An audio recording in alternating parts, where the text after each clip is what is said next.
What's going on? Hey, back with you, seeking a thread. Hello. As a bit away for a bit.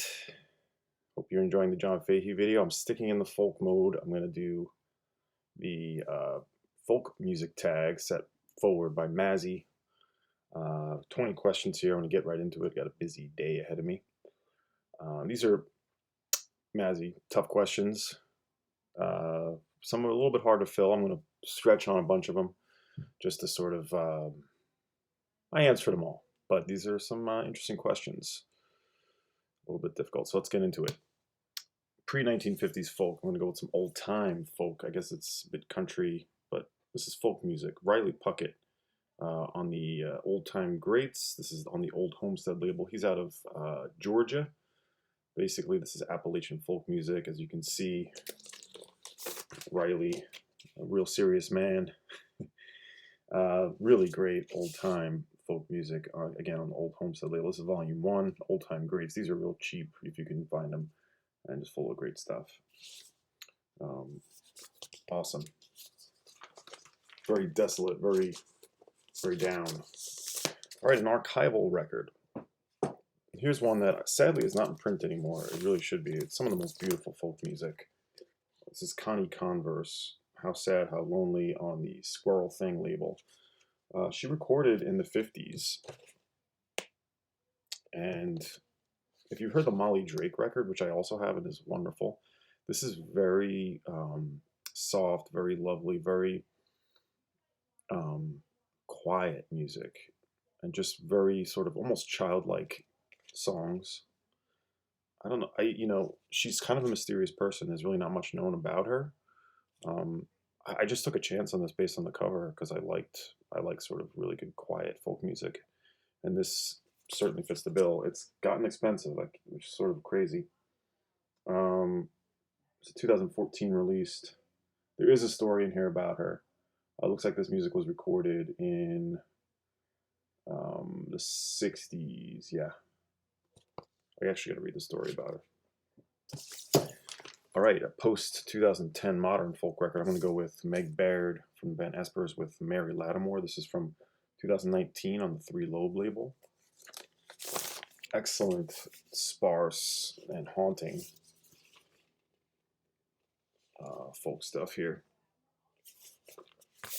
This is more on the experimental side of things, but I think pushing boundaries in a great way. Mary Lattimore has a bunch of great records. She's definitely kind of making the rounds right now, playing the harp in the tradition of John Newsom. And Meg Baird of Espers, the LP is called Ghost Forests. Favorite man. I was going to pick Bert Jansch, who was definitely up there, but I have to pick our man, Townes Van Zandt. I know he sort of is also a bit country, but I consider him a folk artist, writing some of the most haunting and real songs that are out there. It's on the Poppy label. Huge fan of Townes Van Zandt. I came to him kind of late, not that recently, but I don't go way back with him. And I think all of his records up through, there's the Old Quarter record, the live record, everything through the 70s is amazing. This is Our Mother the Mountain from 1969. Favorite woman. A lot of records I got to put here. I'm going to show two. I wanted to find a place for the second artist, so I'm just going to show it. But my favorite, I'll say Vashti Bunyan and her 1969 super rare album, Just Another Diamond Day. Again, in that hushed, soft variety, just beautiful, beautiful recordings. It's an incredibly rare original. I don't know if this edition is still in print. This is on the D. Christina label. Like I said, originally from 1969, Just Another Diamond Day. Her more recent records are really great too.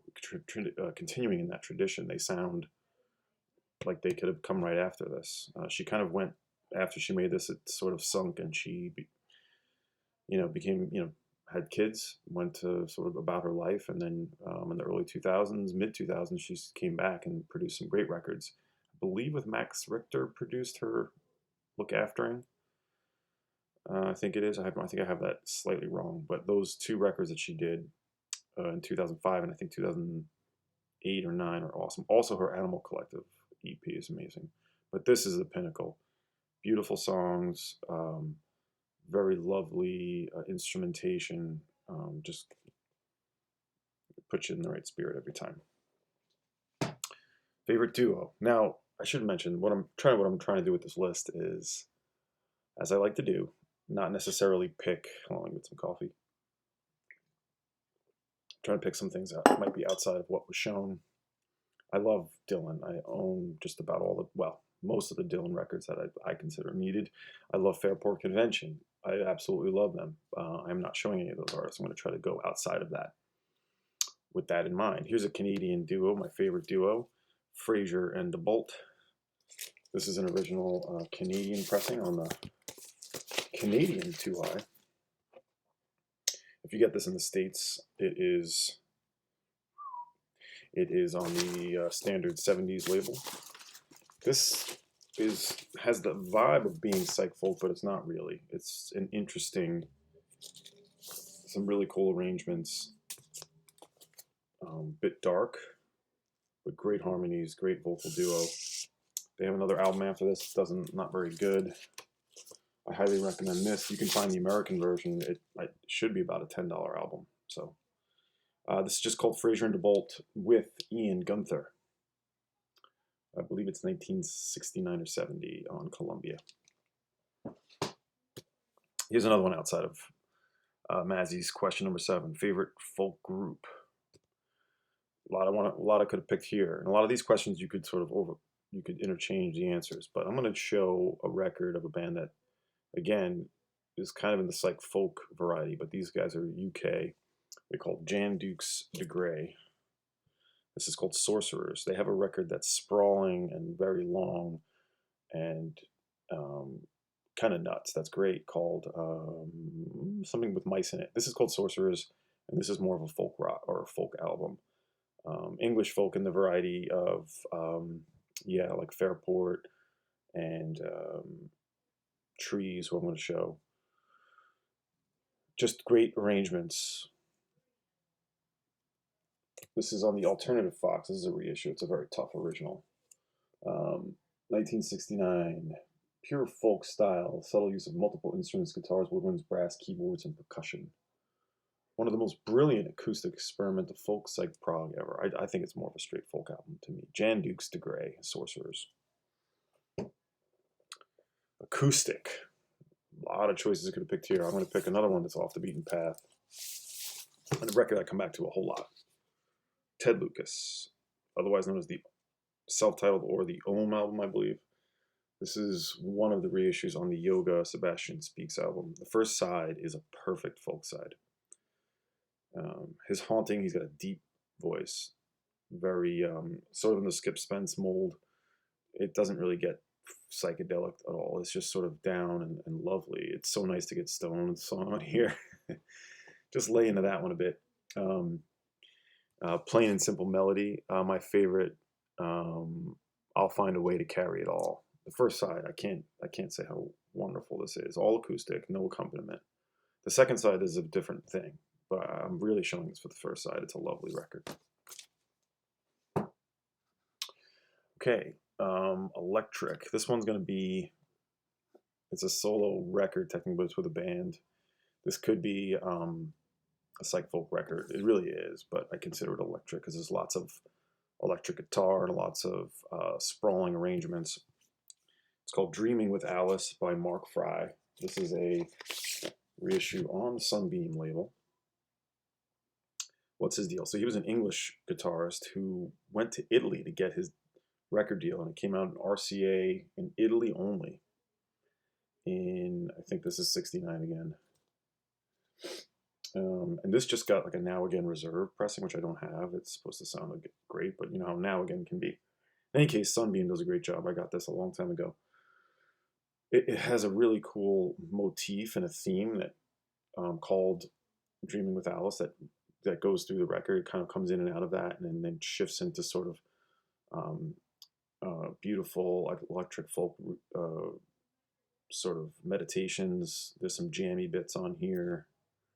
Again, only in Italy it was released. Very rare. Mark Frye, Dreaming with Alice. Still around today, actually. This is actually a high ranking record for me. This may be in my UK top 50 psych, actually. Best folk live album. I'm going to pick another Canadian group, the Perth County Conspiracy Alive. This is on Columbia, Canada. And these guys were sort of like a very poetic. They like to do a lot of like spoken word pieces mixed with very cool gatefold. Mixed with kind of folk rock, I suppose. Very beautiful cover. It's sort of a progressive folk record, a little bit psychedelic, but really stays more in the folk tradition, I would say. More a big band on this, big arrangements. This is a double album, actually. And they have a few different albums, all on Columbia. They actually were pretty successful in Canada. Check these guys out. This is not a very expensive record either. Okay, 3 labels. Again, I'm going to try to pick some that may be not as well known. The first one certainly is, and I almost wanted to show this artist as a favorite male, but I didn't. I'll tell you why. Michael Hurley. It's on the Rounder label. Rounder Records, a great folk label out of, I think, Massachusetts. Tons of great records by, Somerville, Mass. by Rounder. Michael Hurley has come to Ithaca a couple times, actually. This is Snodgrass. I think it's from '73. Now, I have a little bit of a problem with Michael Hurley, as much as I love him. I have a bunch of his records. I really do like him a lot. He tends to have some songs that are a little bit creepy in terms of talking about young women and stuff like that. So I have a hard time, being a fan. But sometimes I just got to stick to the fact that I like the songs and I like his voice, which is rather weird. But Rounder, tons of amazing records on Rounder. So if you don't know Rounder, check it out. Here's an obscure one and a chance to show the record that I love. It's called The Village Thing, is the label, a UK label. This is Tucker Zimmerman, self-titled album. I'll show you the labels, which has got a real cool, like, troll guy or something. Some kind of troll. There he is. Tucker Zimmerman was an American, but recorded in England. Lots of cool organ with this. It's basically him, an organist. And this is, I think, from '71. Village Thing Records in Barton, Ingleston Common, Badminton, Gloucester. Village Thing, BT. This is, 71, 72. It has a tear here. I really got a great deal on this record. Amazing singer-songwriter, great vocalist. Very cool voice. He was compiled on the Numero Group's Wayfaring Strangers series. That's how I found out about him, and slowly just sought him out. All right. Here's the last label in this 3-label question from Mazzy. The Topic label. Big UK label. Tons of records on Topic. This is Anne Briggs' classic album. This I just got. I've been meaning to get it for many years. A lot of acapella on this, but another very expensive folk record that I'm glad to have. All right, I'm going to show 3 protest singers for extra credit. The first one, Elizabeth Cotten.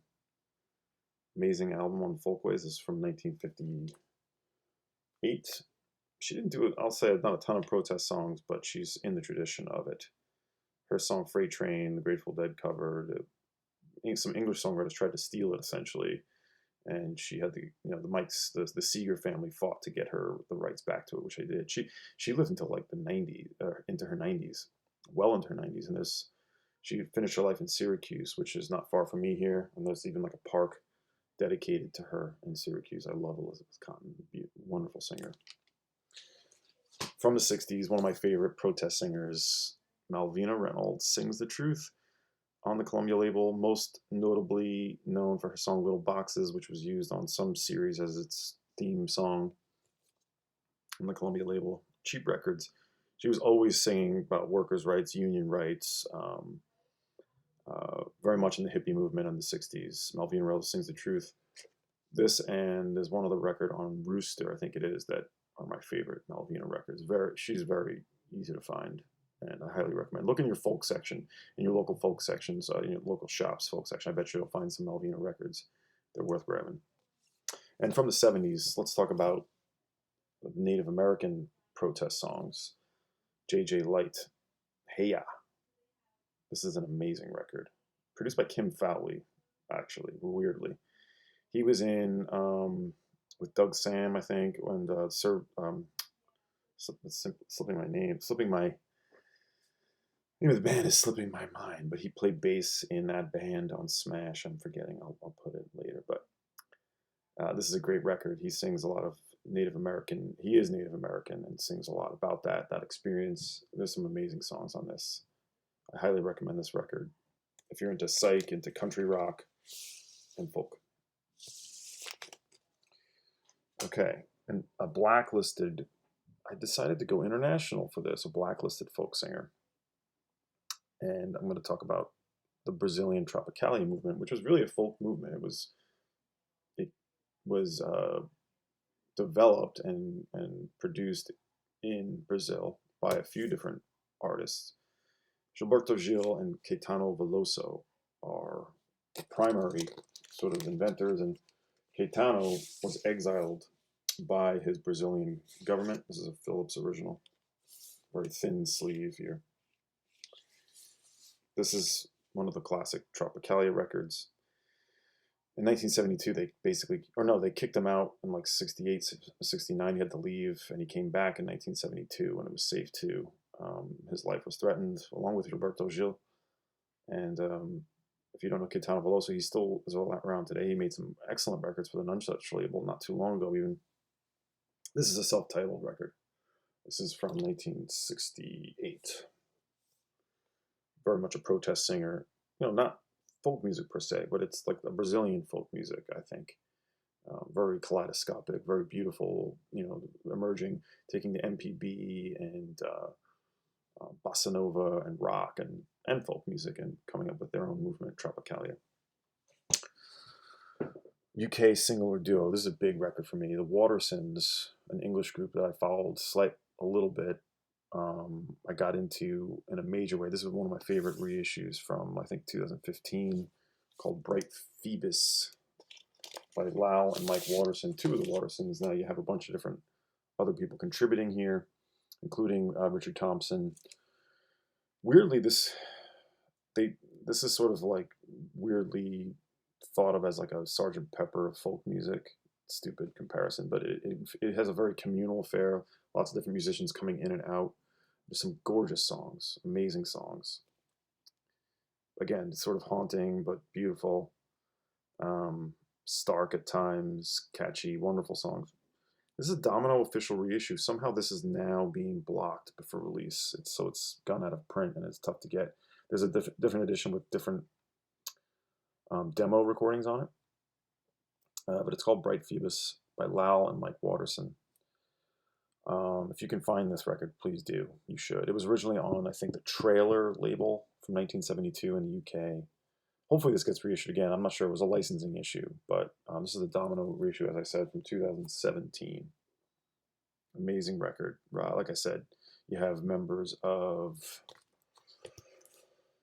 other than Richard Thompson, there's a whole bunch of different people who've, I think Steel Eye Span, you have members from Steel Eye Span in here.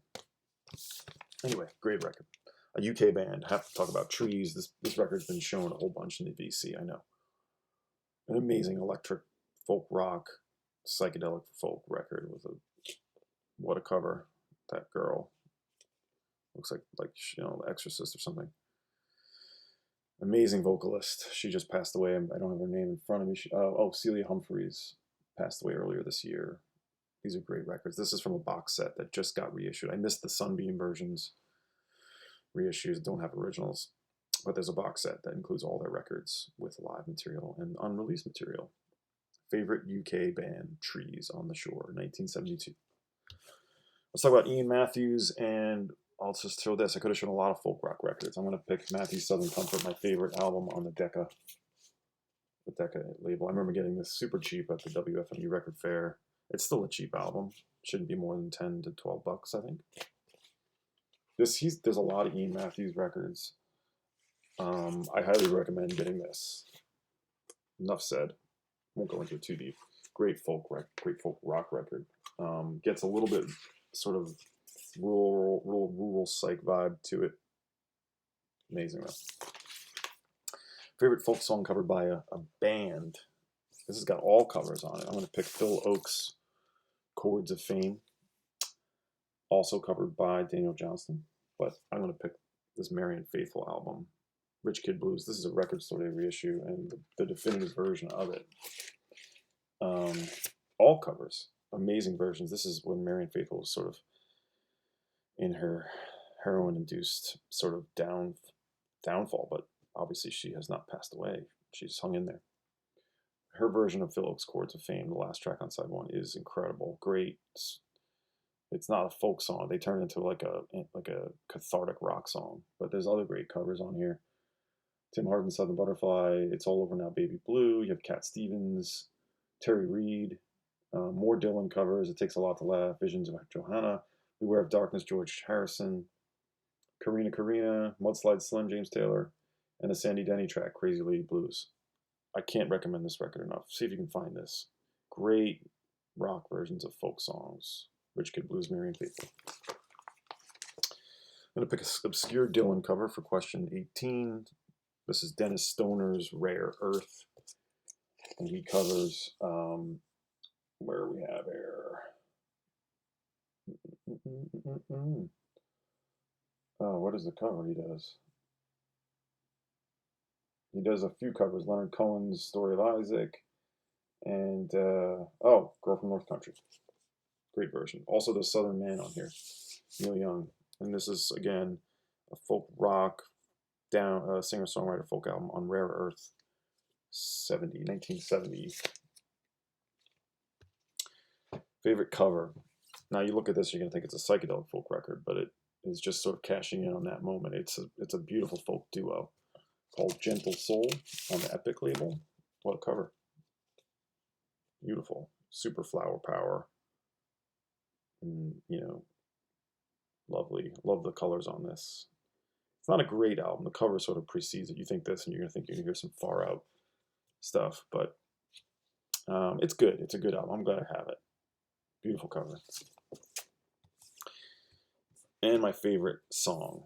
First song that came to mind. Is it my favorite song? I don't know, but it's by Barry McGuire. It's Eve of Destruction. This is on the Eve of Destruction album. All about dropping the atomic bomb, basically. Heck of a protest song. Just his voice, gravelly and rough. Really anthemic chorus. It's one of these songs I come back to again and again. Barry McGuire was a great singer out of, I believe, the East Village. And that's no doubt his signature song, covered by a few different groups I don't have in front of me. But this is a nice record, too. Got Sloop John B on here. P.F. Sloan, Dylan, She Belongs to Me. But Eve of Destruction, written by P.F. Sloan. And 1965, a big hit, and very controversial song for its time. I highly recommend it if you haven't heard it. And a bonus record. I wanted to fit this in somewhere because I love it so much, but I couldn't, so I'm just going to show it. Sybil Bayer, Color Green, another in the sort of Connie Converse, very quiet but haunting, beautiful folk songs. German actress recorded this on her own and was archival, never released until 2006. This is a 2009 reissue on Orange Twin. This is in print. You can still get this record. At Angry Mom, we sell this all the time. I highly recommend seeking this out. I just want to show this as a bonus folk record. Folk. Folk tag. Thank you, Mazzy, for starting this. That's it. I hope to see some other tags out there. And I'll be back with you soon. Take care.